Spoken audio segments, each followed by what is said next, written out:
Right, here we go, back again on the other side of the coin. All right, ladies and gentlemen, we are back again on the other side of the coin. Hope you guys have enjoyed all the content today, the pre-match, the watch-along, and now finally the review. It is 4:33 a.m. in Sydney right now. I am literally getting very, very tired. So straight after this review, I am going to go to bed. But what a fantastic weekend to round things off on the Saturday. Big win for Chelsea, 3-0. I expected a 3-0. I'm sure if you guys have seen the preview that we did yesterday, I said 3-0. I even said Lukaku 2 goals, Ziyech 1 goal, 2 assists for Ziyech, but obviously it didn't turn out that way. But, Lukaku got himself the 2 shots, 2 goals. This is the lethal ability of Romelu Lukaku, ladies and gentlemen. You don't need to give him too many chances. And this is something I hope Timo Werner is going to learn of Romelu Lukaku.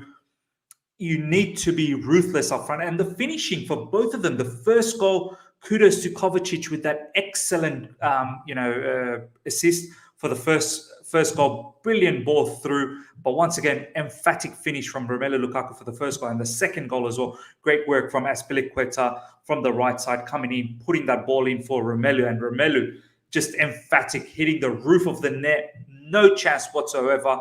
And you look at Aston Villa on the other side. They took a lot of shots, but they went nowhere. They don't have that quality like we do. Romelu Lukaku is going to make us title contender. There is no two ways about it. Romelu Lukaku will hopefully get us the title. You look at what Man United with Cristiano Ronaldo, as much as people will say that he's washed up, he's finished. At the end of the day, he's a poacher. He was there for that first goal, hoping, gambling that there was going to be a fumble, and there was, and he put it in. And then the second goal for Ronaldo when it was 1-0, great shot with his left foot. Yeah, once again, the keeper could have done better. But at the end of the day, this is the thing, that Man United have now an ace player like Cristiano Ronaldo who's going to be able to give them the 3 points. So, yeah, let me know what your thoughts are. We're going to have Ishan very soon in the review. We're going to have Taron coming up from Stamford Bridge very soon. But I want to know from you guys how you feeling. Nearly 30 of you guys. Get those likes up. Let's keep a track of the likes in this particular review. Get those likes up to 30 straight away. And, let's read up some of your comments and we'll dig deep into this match. We'll talk about the big topics. Obviously, Saul, what do we think about that? Obviously, we talk about Lukaku, what's going on with Chilwell, how as soon as Jorginho came on, how different we looked as well. We'll definitely talk about all of that. First of all, Brent Smith, big up cover with a game to remember. Yeah, goal and assist. I mean, how often do we see that? Nearly never. And it's good to see that he's getting that assist as well. I believe this is his second assist. I mean, if you can call it an assist, I think it was the Chalobah shot, which was a Kovacic assist as well. So, it'll be interesting to see how many assists that Kovacic can rack up. But big up, honestly. Nearly 40 of you guys. Smash the like button, guys. Let's get those likes up to 40 straight away. I've got the prayer sounding in the background. Straight after this, I will pray as well. Brent Smith, the pass from Azpilicueta to Lukaku for his second. Oh my days. Yeah, Aspi coming off the bench had a very good impact. No doubt about that. And this is something to think about. When it was Chalobah and Callum Hudson-Odoi, defensively, at times, Aston Villa was aiming for our, behind the defense. They were trying to get the balls behind the defense. So it is a difference maker when someone like Azpilicueta comes on. By no means Azpilicueta is going to be phased out this season. I think we're going to see a lot of Azpilicueta, and rightly so, to be honest. Tuma Seal, thank you so much for joining, my man. Lukaku's quality from Frederick is mind-blowing. As I said, Lukaku's quality is what is going to make us Premier League contenders and if if we go on to win it, Lukaku is going to be the biggest factor in this all for us to win it. Joey, yes, Miz. How good is Big Rom? Just leave him up top all game. Man United look as well. Going to be a good season. Yeah, 100% is going to be a good season. Hopefully, Romelu Lukaku can stay fit. I mean, if you look at this game against Aston Villa, it wasn't as if Lukaku was all over the pitch. He was running, he was tracking back and all that. He had a decent game, but when we needed him up front, he delivered. And that's exactly what we need from Romelu Lukaku. Lukaku's already had half as many goals as our top goal scorer last year. I mean, what is it? A goal against Arsenal and now 2 here. So, yeah, 3. And our top scorer was 6 last season, which is crazy. Gabriel, 3 points, but lucky escape first half. Yeah, we will talk about the first half. Lucky escape in the first half, led off in the second goal. Saul, poor debut, but with time will be great. Yeah, I mean, I don't want to bash Saul, but I have to say it wasn't the greatest. It was a poor debut, let's be honest. But I'm not going to sit here and say he's a trash player. I think slowly but surely we will get the better of Saul. But yeah, that first half, I mean, the way I saw it is few things. One, Aston Villa did not want to entertain any football in the midfield. They wanted to play direct and hit the ball up straight away and then really work on the second ball. And they wanted to play in our final third. They didn't want to play in the midfield. They just wanted to bomb the ball up behind our defense and play in the second ball and play in our final third, because they know that going toe-to-toe against our midfield, they're not going to be able to do that. We press well as well, so they didn't want to mess around with that. The other thing, what they did was when we had the ball, they pressed our double pivot. Kovacic and Saul, that combination needs to grow. Obviously, they did not have that same chemistry as when Jorginho came on in the second half. The chemistry between Jorginho and Kovacic was immense. So they really played on that, and they caught Saul off guard many times. So Saul needs to adapt to the Premier League's pace. And they isolated Kovacic a few times as well. Kovacic wasn't looking for Saul as he does with Jorginho. And then the other factor is Kai Havertz and Ziyech did not drop into midfield to help out our midfielders, which then outnumbered us against them. So that first half was tricky. I'm just glad that we got out of it 1-0 up, which was very, very important. Bonolo, thanks so much for the comment. A true champions performance. Yeah. Champions of Europe needs to find ways to get out of tricky situation. And this is exactly what we did. We've got Taron now live from Stamford Bridge. Taron, my man, how you doing? Yeah, really, really good. Yeah, excellent game, really, to be honest. It wasn't just one side. It wasn't just a low block, us against a low block. You know, it was a very exciting game to watch. And yeah, I mean, that goal right at the end, a lot of people left around 89 minutes and you got Oh, what, really? Yeah, people leave because right now at Fulham Broadway, you literally can't walk if you leave at full time. So people try to be smart, you know, we're not going to score again. But then Big Rom, my guy never fails to deliver and he scores again. So what a game. Amazing experience. Cheers for the experience and what a game. Nah, not a problem, man. Ladies and gentlemen, I mean, shout out. This is the beauty. The channel has been doing good. Thank you to you guys. Smash the like button, subscribe. The reason why we've been able to get Taron to the games is because the channel, thankfully, is making a bit of money and we can now send Taron to games. We've got many other games coming up. Taron's going to be there in the Zenit game in the Champions League, and Jonathan will be there as well. He'll be there for the Carabao Cup game as well against Aston Villa, and he'll be there for the City game. So it's been fantastic. Taron, let's talk about some key points. Let's start with Romelu Lukaku. 2 shots, 2 goals. I mean, this is why we bought this big player. He's for the big moments. He doesn't need to do anything. Whenever there's the opportunity to score, go out there and do the job. I mean, he makes us proper title contenders, wouldn't you say? Yeah, for sure. And this is actually why all Chelsea fans were calling out for someone like Lukaku last season. It's because in these clutch moments where maybe we're not playing well, we need someone who 90% of the time is going to finish his chances. And he did that twice. And we won 3-0. Without Lukaku today, my question is, would we have won the game? Because we were under so much pressure in that first half. Yeah. He got the goal early on. I'd say we looked a little bit calmer if we were drawing 0-0 compared to being 1-0 up.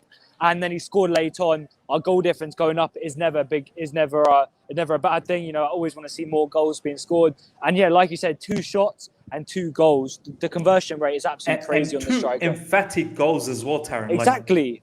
Yeah. Exclamation mark on the finish. Not easy chance at all. The first one, I think I'm going to maybe use the 3 players here. Maybe some players in our team would have taken that on their left foot and it would have got blocked by Mings. It would have got saved by Jed Steer. But no, Lukaku has the composure and the absolute intelligence to turn and shoot against Jed Steer. You know, the second goal, which player in our team is going to hit that top bins and hit in the only place where possibly it's going to go in? I could not believe it. Lukaku in that game, he wasn't really in the game, I'd say. He was getting... Bro, literally, I was just telling Ishan, I don't think he was in the game at all. He was doing good things, good movement, good running, track back, defensively helped out in the set pieces. But it's when it matters, Taron. Yeah. When it matters, that's why this big player is there to put it away. Yeah, exactly. And that's what I'm saying. In the game, I'll give it to him. Axel Tuanzebe was superb. And he's going to be thinking about this day for a long time. You know, he pocketed one of the world's best strikers during the game. Tyrone Mings was very good. You know, that's Tyrone Mings' game, being quite aggressive, quite tenacious to strikers. But if you have the chances, you take them. And that's sort of Lukaku. That's all you can really do. This picture here is the epitome. The Chelsea fans love him in the stadium. Yeah, there's a new chant that you'll see it in the vlog.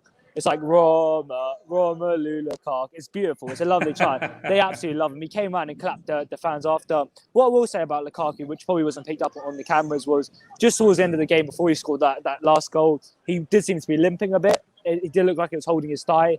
I was wondering why he was being played so much. Obviously, we needed him in this game, but we have options on the bench to bring him off. We were 2-0 up. I'm not quite sure Tuchel kept him on for so long in that game. You know, after all the worries about his thigh, he played 2 games for Belgium international break. He's been travelling around. I was quite worried by him, seeing him limping a bit, but straight after he limps, he scores. So maybe that was just a knock or something. He's ran it off, and it was such a good goal. Honestly, beautiful goal.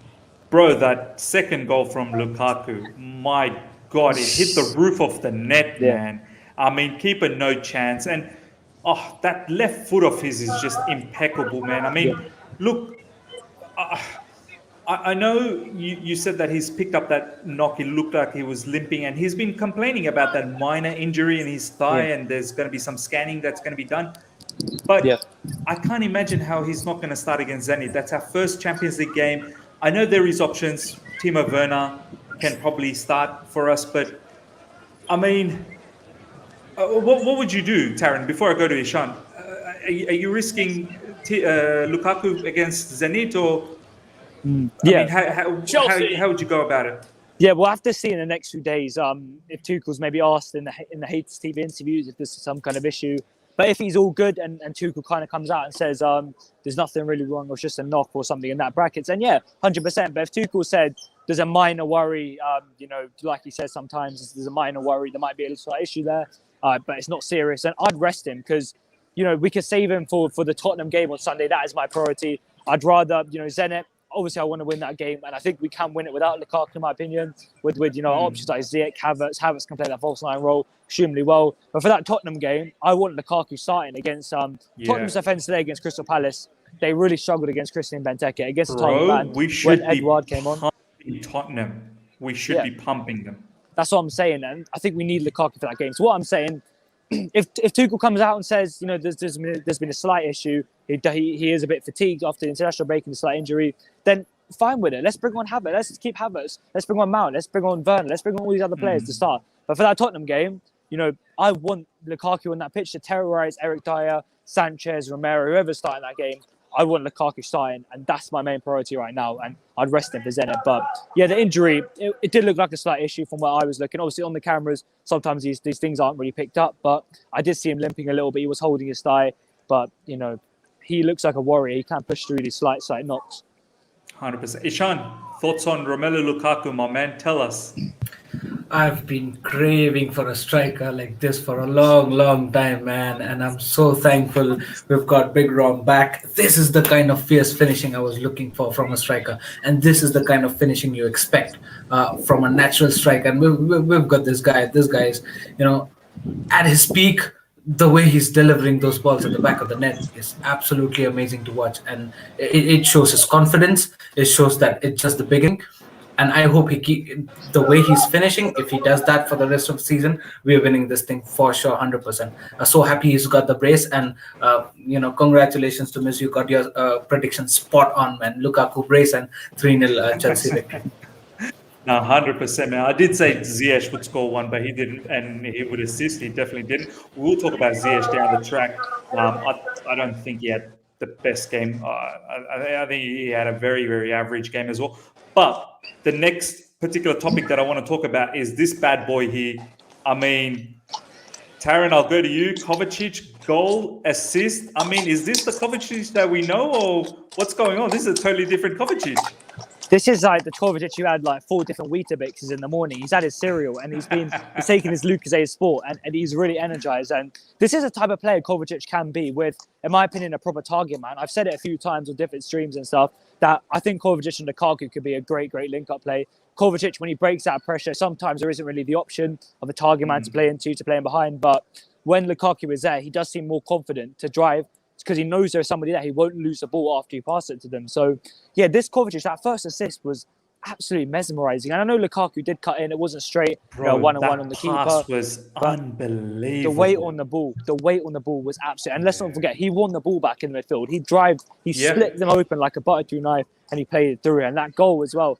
But you know what? I was just looking around the stadium. The next thing I know, Kovacic is in a goal, and I get up and he's chipped the keeper, and I'm like, what is going? How is this like? I've never seen this thing happen in my whole life. His third goal in 3 seasons for us. He didn't score the whole last season, and that composure. Yeah. This is what we were missing last season. A finisher like Mateo Kovacic, literally, what a finish! He just chipped it over Jed Steer, and I say the reaction times to know when the pass was going wrong, to read the mistake of the defender, not just be on your feet, looking around. He read it, he intercepted it, and it was a great finish and chipped the keeper. He didn't just hit it at the keeper, he didn't sky it, he chipped it like an absolute boss, an absolute pro. But for me, apart from Thiago Silva, Mendy, and this is really controversial, I wouldn't actually put Lukaku up there in the man of the match shouts. I'm really sorry, guys. In terms of the game, I just don't think he was our man of the match. He scored 2 goals, and I know that is massive, but I think Thiago Silva, Edouard Mendy and Mateo Kovacic were real star performers. And for me, Mendy was a man of the match. But Kovacic...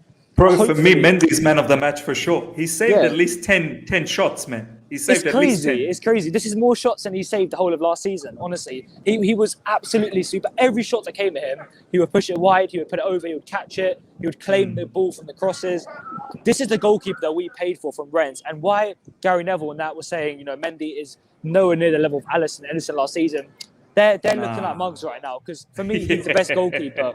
He's obviously the UEFA goalkeeper of the year, but for me, the best goalkeeper in the Premier League and the best goalkeeper in Europe right now. There's no doubt about that, man. Ishan, just to talk a little bit more about Kovacic, I mean, fantastic assist for the first goal. I believe this is probably his second assist. I mean, if you can call it an assist for the Chalobah goal, for the Palace one where he laid the ball, I mean, it's still an assist. But it's good to see that he's getting into the assist and the goal for this game. This is what we need, not just be a double pivot player and be crucial for the build-up, be press resistant, recycling the ball and whatnot, winning positions, up front pressing. But if you can chip in with goals and assists, wow, he becomes a valuable member. Yeah, he does, and I'm so happy that he's got a goal. As this is something he might, we might all expect that from Kovacic, because he's one of the creators, an important creator for the team. But yeah, coming up with that goal, we all can argue the fact that it was, Taron Mings' mistake. But then again, a goal is a goal.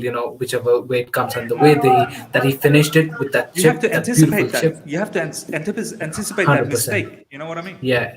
And you have to, have that quick acceleration, have that anticipation, like you said, and that positioning also, just to get the ball at the right time and then just go out there and finish with that grace.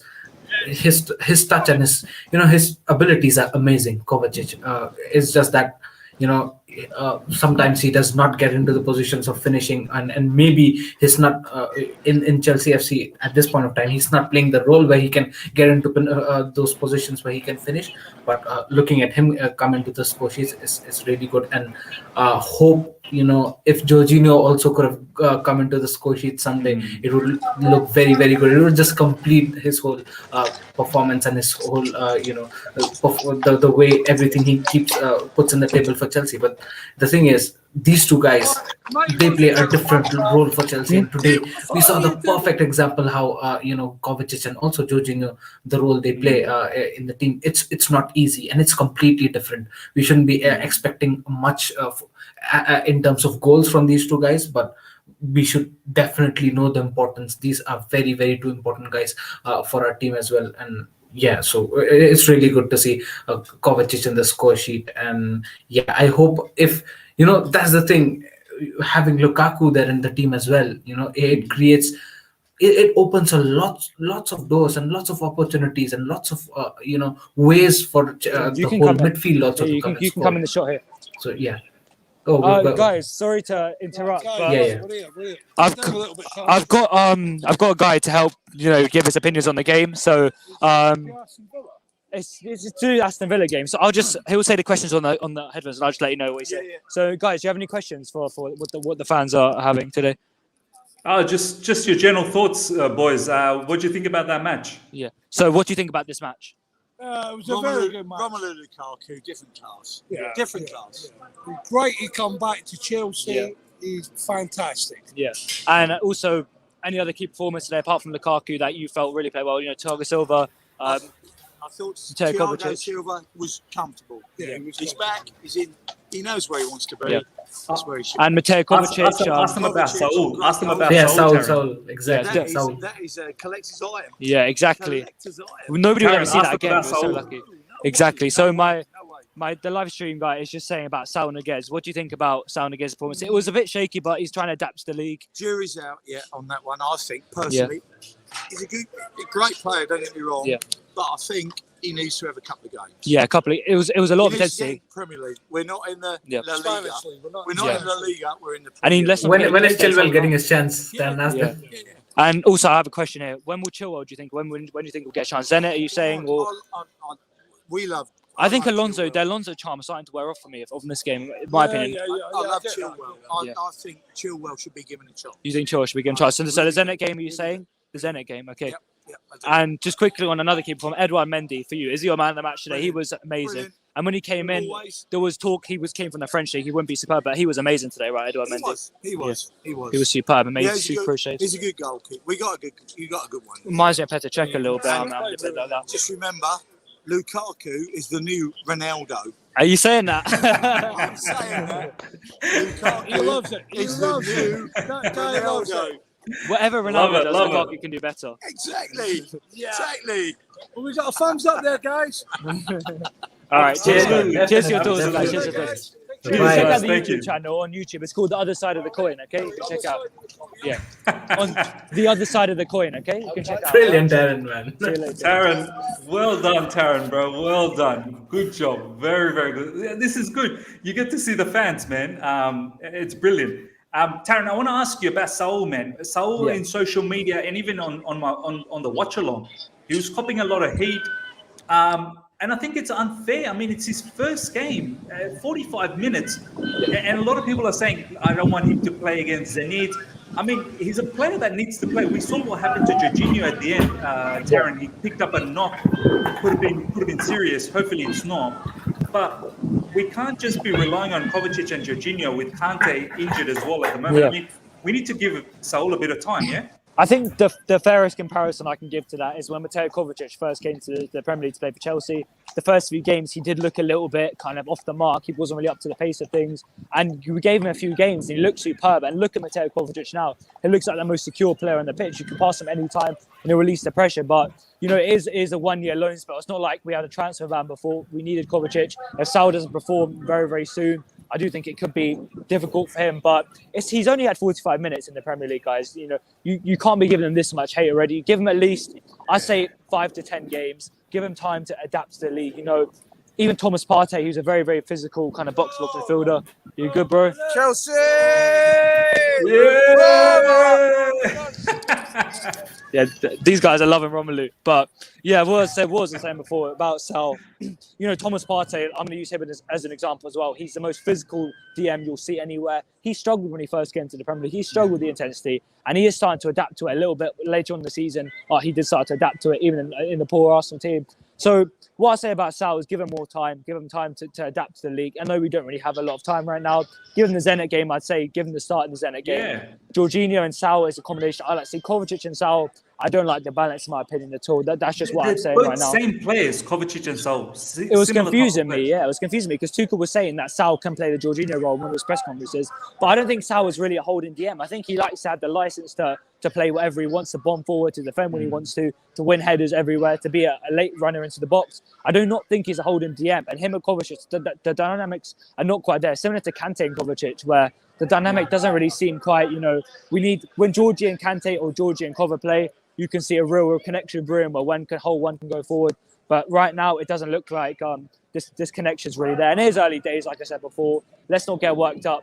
But what I will say, as soon as Georgie came on, our midfield stopped getting overrun. We stopped receiving a lot of chances. Wow. And it is really another epitome of... how much respect does Jorginho need? He needs to get a lot... As soon as he came on, Taron, as you said, did you see the difference live as well? That 100%. Second half, we were full control. I think Ollie Watkins had one chance and he skied the shot.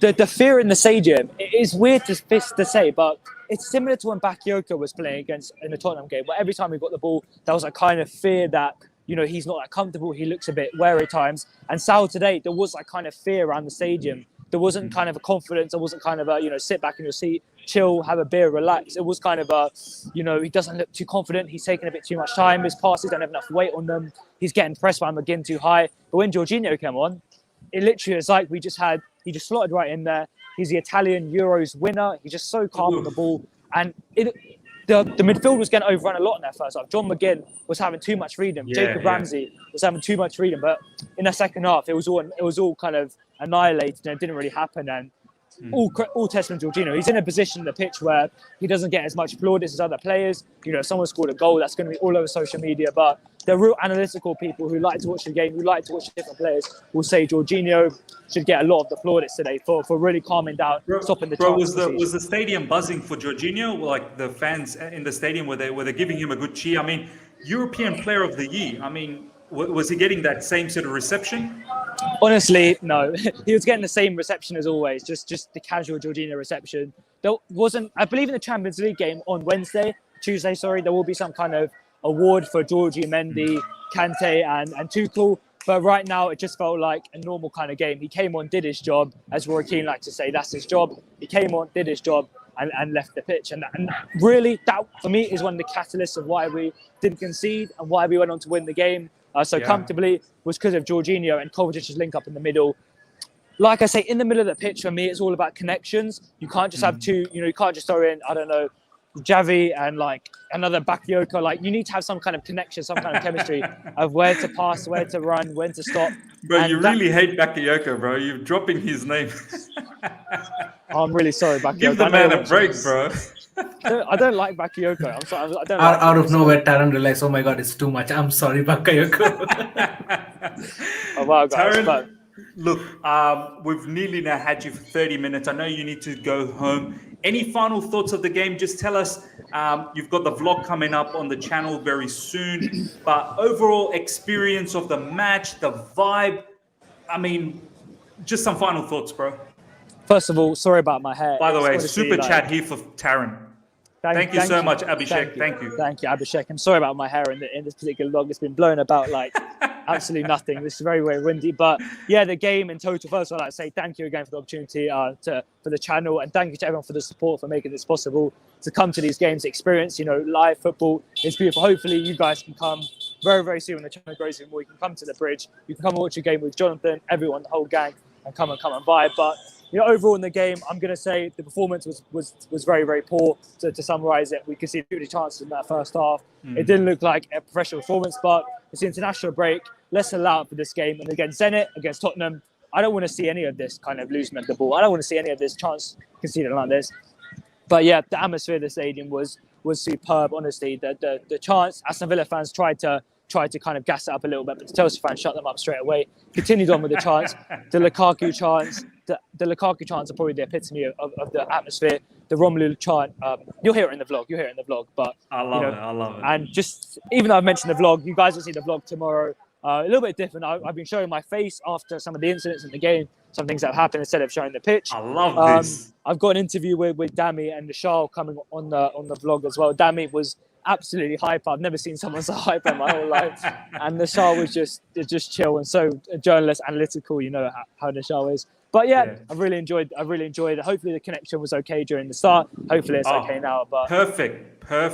Everything was perfect. I mean, Taron, the live chat is loving you. Literally, we are getting super chats just for you. Almighty Blue FC is saying, great job by Miz, Taron, and the team to bring it to this us. Praveen, thank you so much for the super chat. Great stream tick. I mean, Taron, thank you for your time. Go home. Stay safe. We will see you back in the channel.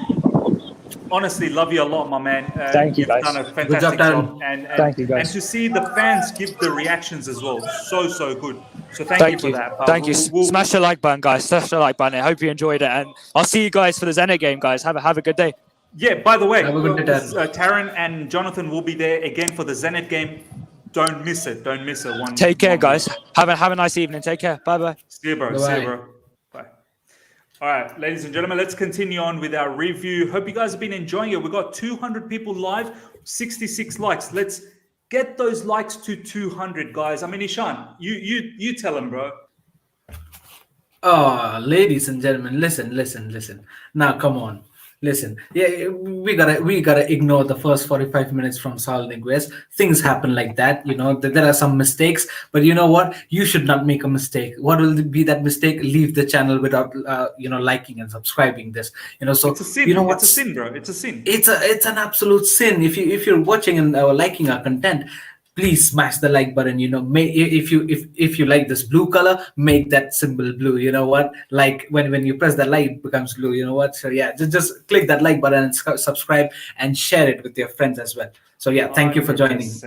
100% share it. I'm just gonna bring up some of these tweets. Chelsea, what's going on here? Fair play. Let's see what's going on here. Let's just quickly have a look at this one. Prediction for Chelsea Aston Villa. City Chelsea 3-0. There's a lot of people that said 3-0. Even I said 3-0. Where's my retweet? Chelsea 3-0, a midfielder to score. Kovacic, Oh, got it. So that is a good one. And then obviously Chelsea said fair play. Maybe this guy thought Saul would score, signifying a midfielder would score. But yeah, fair enough. Kovacic scored. Let's now get a bit deep into this. We'll talk about the other players, but Ishan, that first half wasn't pretty. We saw it in the watch along. It wasn't pretty. I mean, what were the annoying factors in the first half? I mean, I know it was international break. Thomas Tuchel didn't have the whole team to build up to this game. Literally had the players for about 1 or 2 days. What were some of the things that you didn't like? Some of the things that you want to point out? Yeah, few tactical things, and I hope Ryan would be covering this on the tactical side of the coin. By the way, ladies and gentlemen, do check that out since Miss planned that in the upcoming days. Just a quick note, I know we planned it, but Ryan's just a bit busy now with studies, so that won't happen for the time being. We'll come back. We'll come back down the track. Yeah, so I think so. Initially we've talked about this, and we thought that maybe the defense looks weak. We're giving in a lot of gaps, and that's what my first observation was, that the defense looks weak and we're letting in many gaps, and this isn't the way Chelsea does. This is looking very, very vulnerable. This isn't the way we're defending, and this isn't the way we defended under Thomas Tuchel last season and this season, initial games as well. What's happening? And then we realized we started to see the way Saul Niguez was getting dispossessed, misplacing pass, and then we saw that fine, maybe the chemistry is not on between Saul and Kovacic. Maybe the role that Jorginho plays, it's so important in that back three that Saul is not being able to play that Jorginho role at this point of time. Now, we cannot expect Kovacic to play that Jorginho role because Kovacic will play his natural role. Kovacic will try to glide forward, try to move the ball forward from the midfield. But Saul was the one who had to play that Jorginho role, and it was way too much for him. Maybe that's why I was saying, Miz, that maybe it's harsh on him to just start the game right away. Maybe he could have come in the second half. That's what I thought, because the role that Saul was playing in this team was kind of what we'd expect Jorginho to play, and that's what we were expecting from Saul. Now, 100%. Jorginho, it's his natural gameplay to take Chelsea out of those, high pressurizing positions. That's what Jorginho does. And if we're expecting that from Saul, it's way too much expectations from him. We cannot do that. That too in his first ever game for Chelsea, right? Maybe that's why he crumbled down, and we saw so many misplaced passes and getting dispossessed time and time again. That's exactly where we lacked. It was not our defensive problem.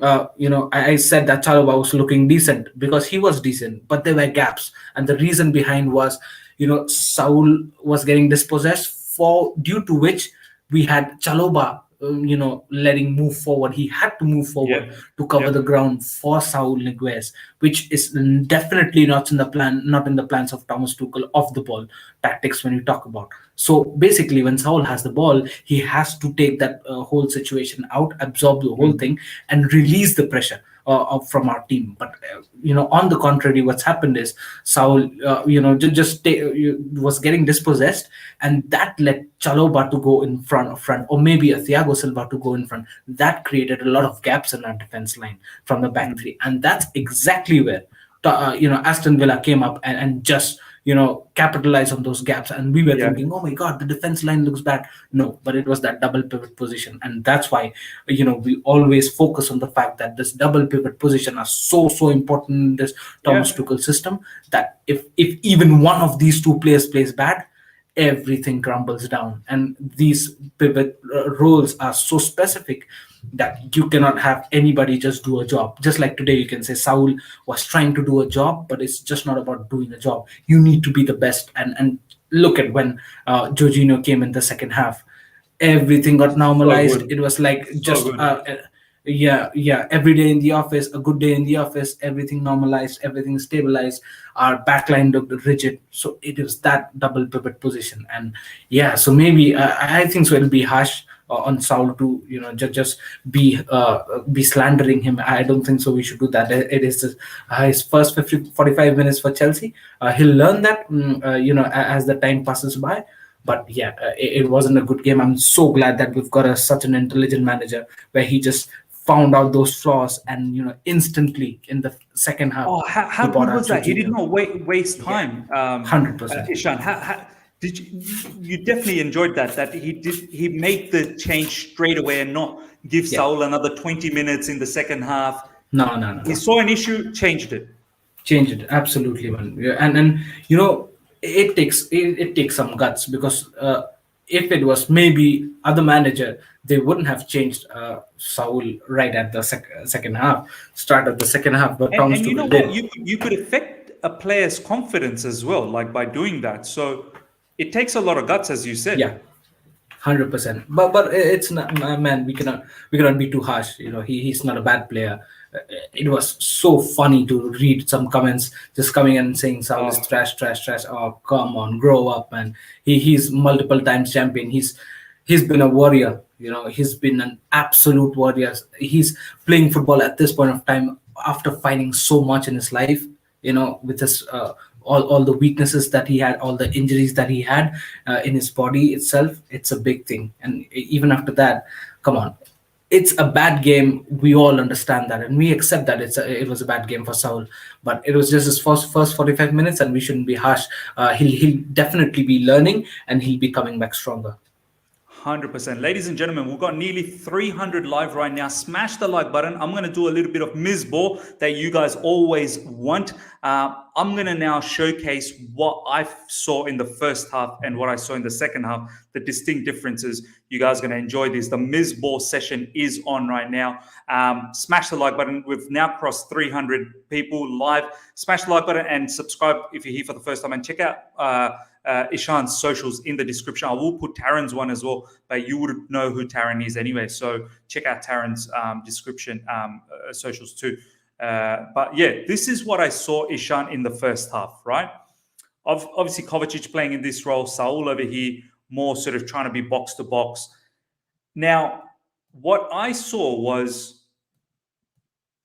obviously our wing backs, they do tend to push up, and that's their role. They have to do that. And our forwards obviously want to play as high as possible to attack. Now, what I saw was Aston Villa players were not playing in these areas. Aston Villa did not want to entertain when they had the ball. They did not want to entertain any football through the middle. They went direct from deep and straight into our back three. So what they were trying to do is play the long ball and then create a second ball situation. So go long and then play in our final third, which is here, where I'm hovering my mouse. And then what that will do is they will then rush so Ollie Watkins and Danny Ings would be circling around these sort of areas, and then they will rush their midfielders and their fullbacks to give them support. And this is where at times Alonso or Callum Hudson-Odoi would get caught and wouldn't anticipate all the time to come deep. And also the double pivot players, they seem like they were out of position as well to drop deep and help out.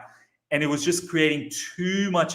And the gap was a bit too much because the long balls was creating the gap between the midfield and the wing backs as well. So what happened was there was too much space around here. And the second ball, Aston Villa were winning it all the time. That was one of the major issues I noticed. The other issue I noticed is these players, Havertz and Ziyech, when Mount plays, Mount tends to come in and create an advantage or create an overload for us so that we don't get outnumbered in midfield. These players weren't coming in often enough in midfield to help out. They were staying over in these areas, which meant Saul and Kovacic were getting outrun, outnumbered in midfield. I mean, that's what I saw, ladies and gentlemen. Let me know what your thoughts are. But Ishan, is that what you felt as well in that first half? 100%, man. You hit the nail on the head. I mean, for sure, this was the whole situation, and like I said,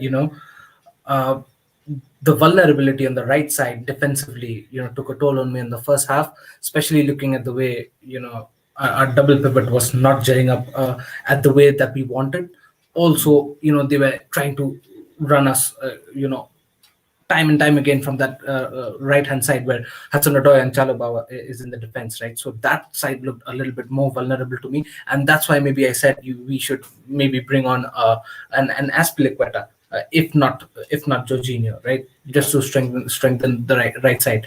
But maybe Thomas Tuchel got spot on, and that was the exact problem that we were facing, where he got Jorginho in place of Saul, and suddenly even Hudson-Odoi after that looked stable there on the right hand side. He was dropping back down when he was needed to, and then we had the likes of Azpilicueta coming in the place of Havertz and Hudson-Odoi, going onto the attacking front. So it made total sense to me, But yeah, I think so. There were gaps in the defense line, which I thought was the responsibility of our defensive players, but no. Maybe the center halves were accountable for that, but no. It was the double pivot where our problem was, and the midfield and the lack of midfield, and that's where we were discussing that in the watch along itself. That Mason Mount is such an important player for us off the ball. That he's an added player in the midfield, and I mean, the it's amount very of time important. Mason Mount drops here and helps out with the midfield to build up, and then he presses to win the ball. Yes, it was missing. And look, I mean, Ziyech, I don't think had a very good game. Had a very average game. There were some good passes, some long range shots, but they weren't that good. Havertz on the other side, I think, looked a bit tired for me that entire game, because obviously he participated in the international break, played for Germany twice, got sick as well in the middle. Ishan, what do you think about those two players, Ziyech and Havertz? And then I'll talk a little bit about that second half about Jorginho. But yeah, tell me about Havertz and Ziyech, man. I thought so. again, Ziyech and Havertz. It was just a moderate game for them. Didn't do very much. Where Havertz, was getting into positions where he could have created more, but then fine, it's fine. There are just games here and there that you feel it feels like you're not in your 100%, and it's fine. But I feel like off the ball, Havertz was fine. Off the ball, he was better than Ziyech. Ziyech could not just I could not find Ziyech track back, and in off the ball he did not do much comparatively. In fact, I could see Lukaku multiple times drop back and help off the ball in just getting the ball off Aston Villa in the midfield. But Ziyech, I couldn't see that. So yeah, maybe I think so. It was important for Ziyech to get the game time, and now since he's got the game time, maybe next time when he jumps up, he'll be better. But also, I believe that once Jorginho came in, that's when even Ziyech's gameplay boosted up a little bit. We saw him in the areas where he should be, and Absolutely right. he was creating more. So that's why I mean, this double pivot position is so important for the whole team, for every position that we play.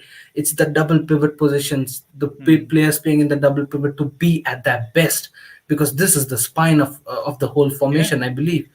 The double pivot, Ishan, is Yeah. literally the connector between defense to offense. And Yeah. they need to be supreme ball players. Yeah, That's what. Yeah, go on. yeah, I was saying that if the double pivots don't perform, it seems like our defensive players are, the center halves are failing, the wing backs are failing, attackers are not looking good. And if the double pivot players are very much rigid and they're on their momentum, being positive, everything looks perfect. And this is the best game to explain that. When you had Jorginho in the second half, everything looked normal, everything looked fine. We were getting more chances, we were creating more chances, we were commanding in the whole possession, and we were, the high line we kept on the till the half length of the pitch. We were dominating at the possession as well. We were creating more chances.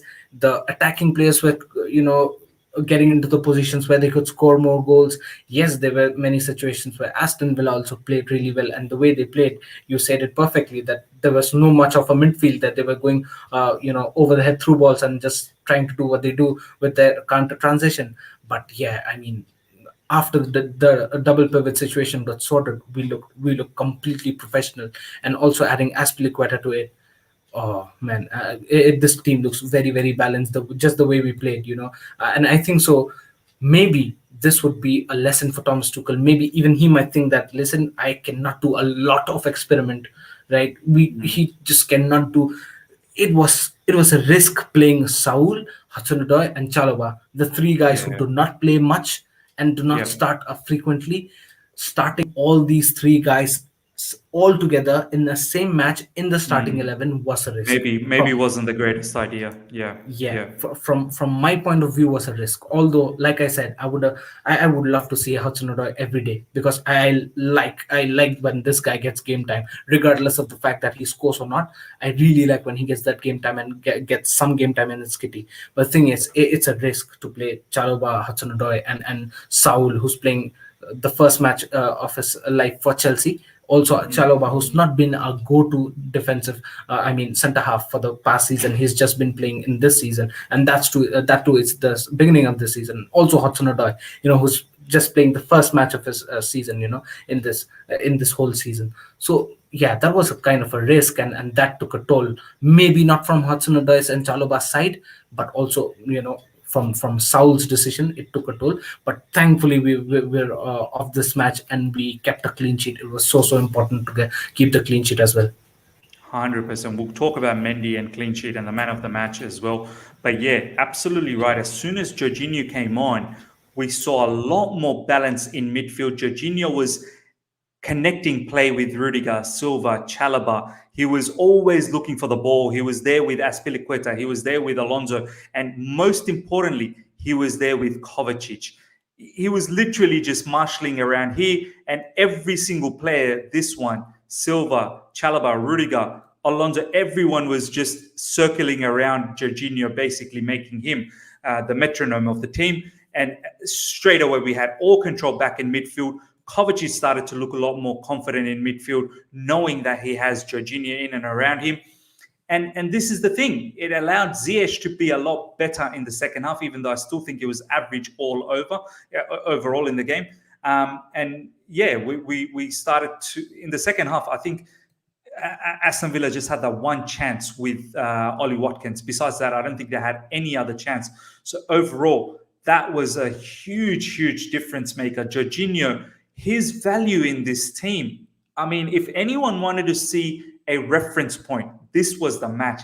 Halftime, the difference in complexion in the team is unbelievable. I just hope we can keep him fit, because there was a little bit of a bump he took in that match, Ishan. I'm worried, because if this guy is out for a little bit of time, we don't look... Kovacic has to then become Jorginho, and he has to be very disciplined. And I'm not really sure if Kovacic can be disciplined, because his natural instinct is to drive with the ball and run with the ball. And look at where he scored the goal. He was the most highest player up top, looking for that counter press, looking for the mistake. So you'll never see Jorginho do that. Jorginho will never score that kind of goal. He will never be the first person up front. Let's talk a little bit about Edouard Mendy, man. Yeah. Phenomenal goalkeeping performance. For me, he's the man of the match. I know a lot of people saying Kovacic, some saying Lukaku.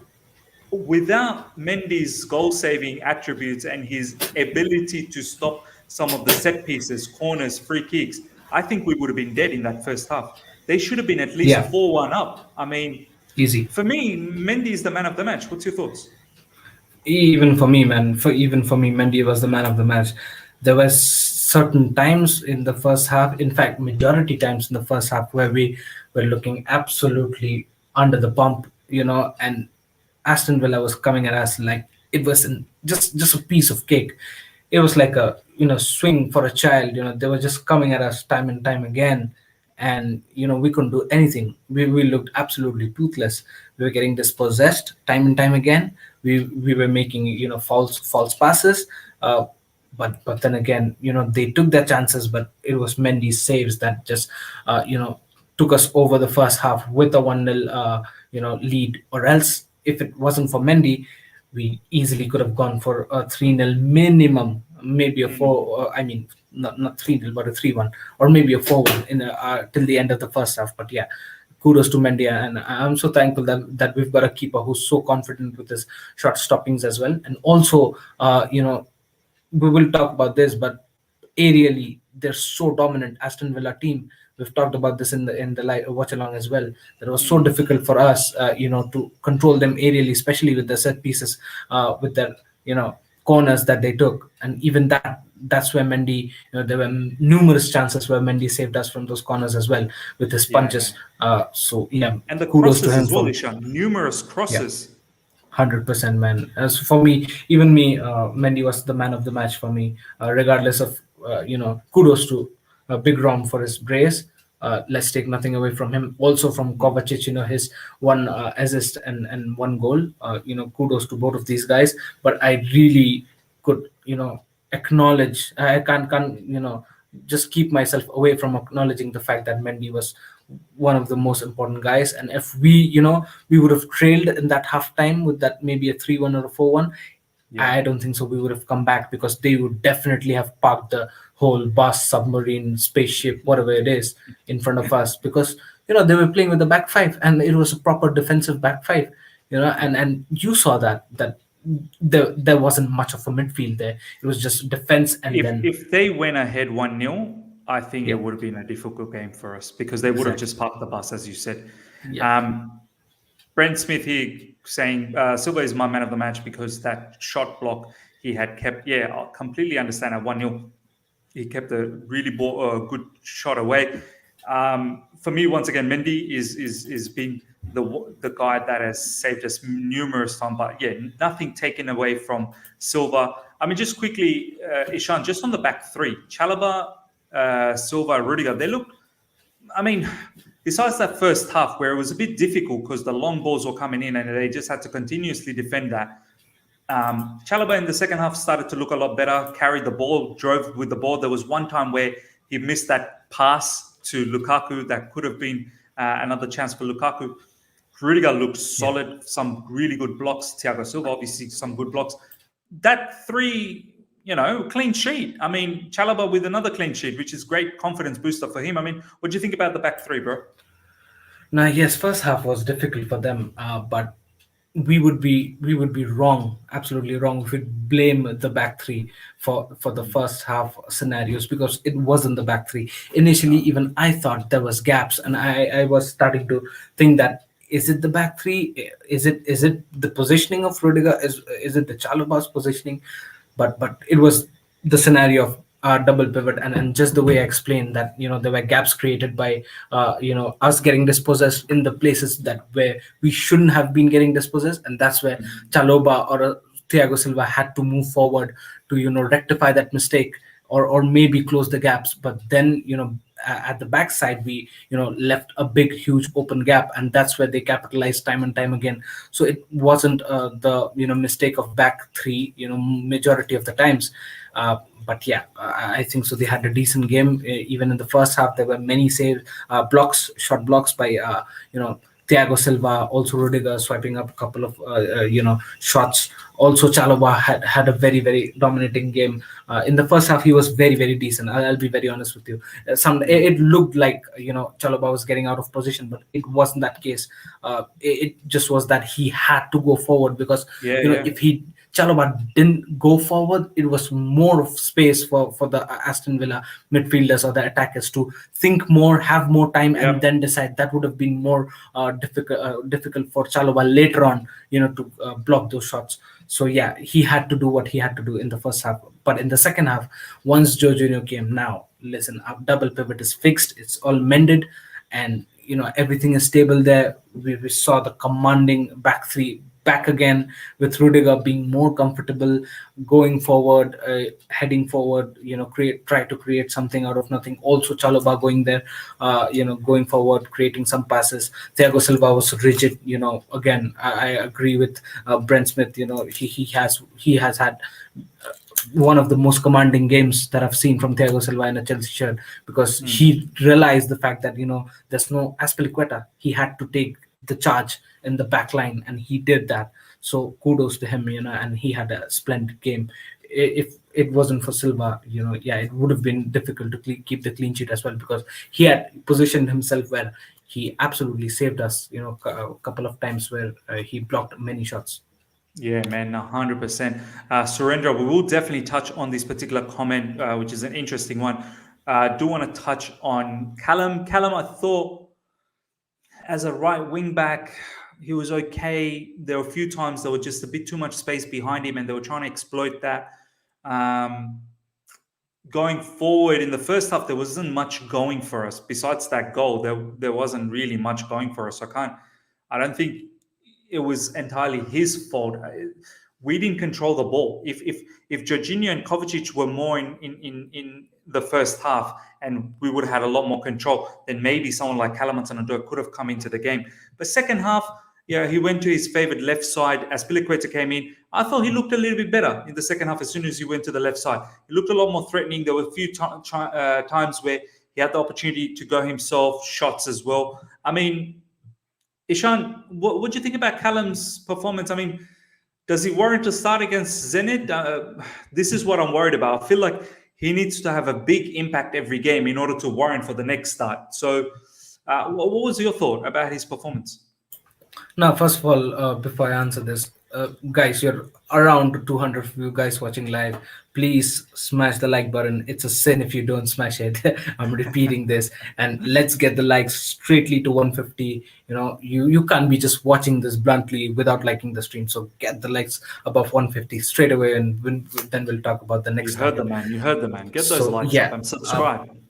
Talking about Hudson-Odoi, I think so. Yeah, I think so. I agree with Abhishek Bansal here, where he said, Hudson-Odoi, it's unfortunate for him that he has to play the wing-back position, or maybe in the attacking tens, which is not his best position. But then, I think so. He has to adjust himself regardless, because he's shown signs that he wants to stay at Chelsea.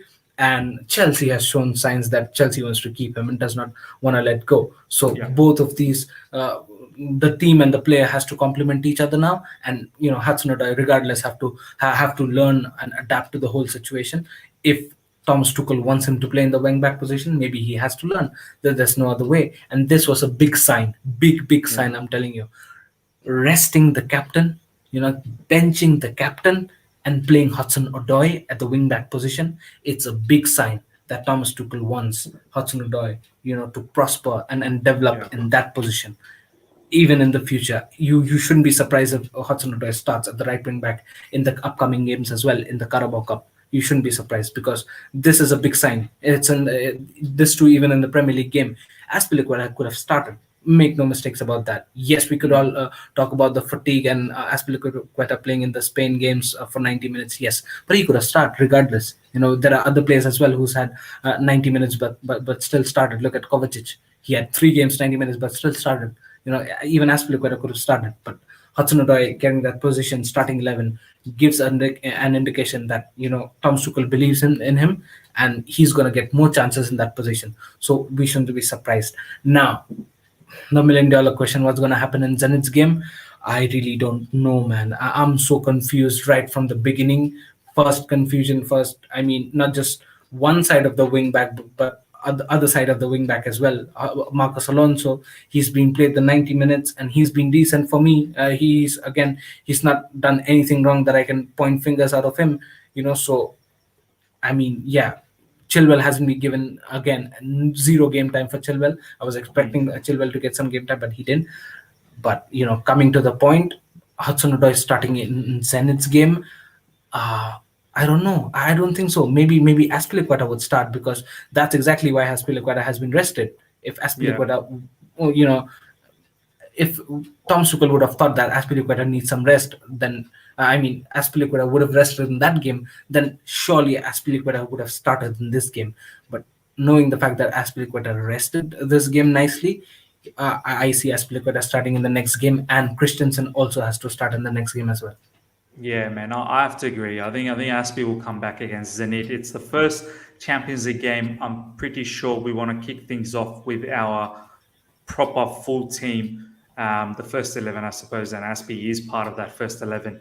I'll be very surprised if Aspi doesn't play. I think maybe we'll see Andres Christensen come in as well, as Ishan said, instead of Thiago Silva, as great as Thiago has been. Maybe we see Thiago against Spurs. And Chalobah may just continue, or actually Reece James will be back. So yeah, Aspi will be RCB and Reece James will be back as a right wing back. That's the prediction. Brent Smith, thank you so much for the super chat, my man.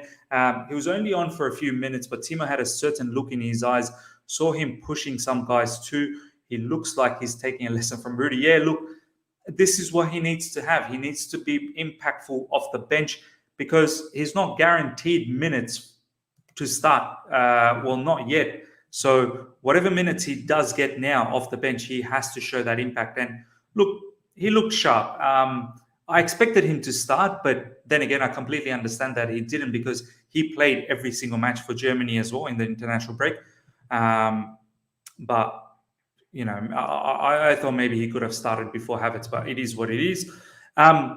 Ishan, let's slowly start wrapping things up. Let's touch on the Saul thing before we talk about Thomas Tuchel and our overall performance and looking into the Zenit. I think there was a comment here saying, does Saul start against Zenit? I feel like Kovacic has played so many games, and I know he scored a goal and an assist. How do you drop him? But it's not about drop, it's about rotating, and I want him to be ready against Spurs. I feel like if Kante is fit, then Kante, Jorginho. But then I'm worried about Jorginho as well. Like, I don't want him to pick up those injuries. We need to understand that Saul is going to be part of the squad as a proper member, not one of those side players. He needs to be playing. So I won't be surprised if he starts again. I know he didn't have the great performance today. In fact, a poor performance. But I want him to start again. I really do. I want him to get that opportunity and showcase what he can do. If Kante is not fit, then I want him to start alongside Jorginho. I mean, what's your thoughts, Ishan? Yeah, I think so. We're in a situation where there is a risk of burning out players already. It's just been what 3 games, 4 games of Premier League, and we're already thinking about options and risk of burning out players. So It's because of these international games, Ishan. They played yeah, 3 international games, 90 minutes. yes, and this is going to be the scene for the whole season as well. There are going to be many international games. There's going to be a big international break. There's going to be a phase where you're going to have countless number of matches in one week. You're going to have 3 matches for 2-3 weeks continuously like that. In the phase of December, January like that, there is a possibility of burning out. And fatigue issues might come very consistently than we can expect. But the thing here is. Saul situation. Listen, he's had a bad game, and I'm not sure if Thomas Tuchel would be confident enough to start him against Zenit. Yes, we might think about the Spurs game, and we might say that yeah, it'd be good to start Saul and maybe get Jorginho and Kovacic fully fit, or maybe at least one of them fully fit, and then you can start that guy with Kante. But thing here is maybe with today's performance, it looks a bit shaky. If Thomas Tuchel would make the same risk again, it would be possible if we have proper defenders. Maybe not Chalobah or maybe a Christensen along with Thiago Silva and Aspilicueta at the wing back position, where we have the whole experienced lineup for our defense covered, and then maybe we can have a Saul, because today it looked very much risky to play the youngsters along with Saul, who was getting dispossessed so easily. So maybe we can start Saul, but we need to have an Aspilicueta and Christensen, Thiago Silva, and Rudiger. But if not, if we're thinking of Chalobah again in the Champions League, I don't think so. We should start Saul.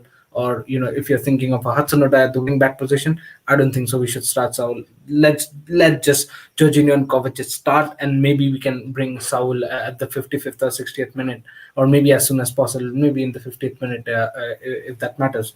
So yeah, that's the thing, because maybe we can't afford to lose games, especially in Champions League as well. I don't think so. It'll be an utmost priority for Thomas Tuchel and Chelsea as well to win and start the momentum of winning in the Champions League. So I don't think so he might start, but if he does, I hope that he starts with having the backup of Christensen, Thiago Silva, and Rudiger along with Aspilicueta and wing backs. Then it's possible. Yeah, I completely get your point. Not to have too many players that are not accustomed to the whole style as yet. Completely get it. Let's talk about the win itself. Fantastic win. We get the 3 points. Man United got themselves the big victory against Newcastle. We are now both equal first in the table in the Premier League. We've found out that Tottenham Hotspurs are an absolute joke. I don't know how they managed to be on top of the table, but they got demolished by Crystal Palace. Shout out to Conor Gallagher. He played so well in that particular game. An assist, won the penalty as well. It looked immense. He's looking like a very good player. Obviously, the game before, he had 2 goals against West Ham, and now an assist and winning the penalty. Fantastic performance from Conor Gallagher. One to look out for, no doubt. But yeah, we carry on. We get that win. Thomas Tuchel, look, it is what it is, ladies and gentlemen. It was the international break. He didn't have enough time. Starting lineup, I was okay with. I know a few people might have said otherwise, but at the end of the day, he's been getting most things right. Substitution, I felt like, was bang on. And we get the 3 points. We move. We got Zenit coming up. I hope a few more days of training, the boys will rest up a little bit. We will look a lot more better against Zenit. We don't want to have that first half again against Aston Villa. I'm pretty sure we shouldn't be. And then obviously we've got Spurs. Ishan, I'll let you finish things off. What do you think about the performance, Thomas Tuchel, Zenit coming up? Oh, what an important win. At one point of time in the first half, I thought that we might concede. We might concede anytime. And I thought that we might concede multiple, if that matters, because the way we were playing was, kind of a little bit scary. But then, really, really proud of the team again to get a clean sheet, especially the clean sheet. It was really important. Mendy saves, again, Mendy, hats We've off to just him. conceded once, right? Just Liverpool. Yeah. just one that to a penalty, right? So Yeah. big up to the whole defensive line and Mendy as well. The way he saved today was absolutely relentless.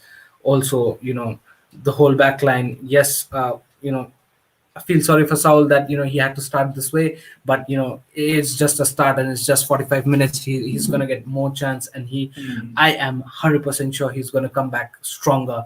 He'll have to come back stronger because he's an option that we will have to use that regardless we will have to use that because it's too much risky to play and fatigue out the players that we really want to save for big games. So it's been a clinical performance. What can I say about Lukaku? That guy is, on the next level. I'm really so thankful that we signed this player. I've been wanting to watch a striker like that, finishing left, right, and center, having that. Two goals, bro. Two chances, Yeah, two goals. two shots on target, two goals. That's what I want from a striker. Clinical finishing, no, I mean, no tap-ins, no headers or something, proper goals. One, ankle breaking nutmeg goal, and another, fast, long-ranging, ferocious finish, top corner goal. I mean, a beautiful goal to watch. Good to see Kovacic get on the score sheet and also get an assist. A big day for Kovacic as well. So good to see, and I hope it takes his confidence to the next level. In future, he'll get more chances to score, and I hope he finishes those as well. And yeah, it's been a great performance as well. The wing backs as well. Hudson-Odoi had his fair share. I hope he learns a lot from this game. He's got his 90 minutes, and I'm really happy for that. He'll be getting more game time in the coming future, and I hope he capitalizes on that. Mount had the whole rest in the game, and he'll be coming back stronger in the Champions League game as well. So yeah, Ziyech and Havertz had ups and downs in the respective games, but I think so it was fine. You can have an off day. It's fine. You cannot be ending up in the assist list or the goal sheet. It's fine. But yeah, we'll be looking forward to the next game as well. How does Havertz and Hakim Ziyech play? So all in all, it was a great performance. Good team chemistry that I could see. Good to get a confidence 3-0 victory. We're joined top with Man United as it stands. Looking forward to the game against Zenit now. 100%. So well said, Ishan. Ladies and gentlemen, the next game is Zenit. It is 5:46 a.m. I am very tired. We had Ishan as well. Thank you so much for your time. The pre-match, the watch-along, now the review. Go check out all the content out there. Please support the channel. And also, let's get to 150 likes. We're 22 likes away, 170 live right now. The shift that Ishan and I have put in so that you guys can enjoy the day, evening, afternoon, wherever you guys are. I hope you guys can smash the like button and get it to 150 straight away.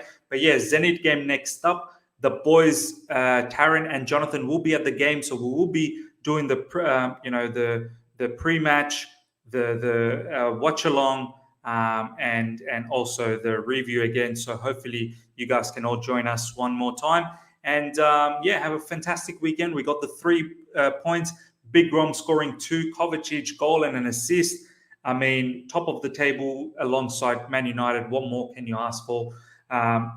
Smash the like button. Subscribe if you're here for the first time as well. Until next time, everyone. Take care and see ya.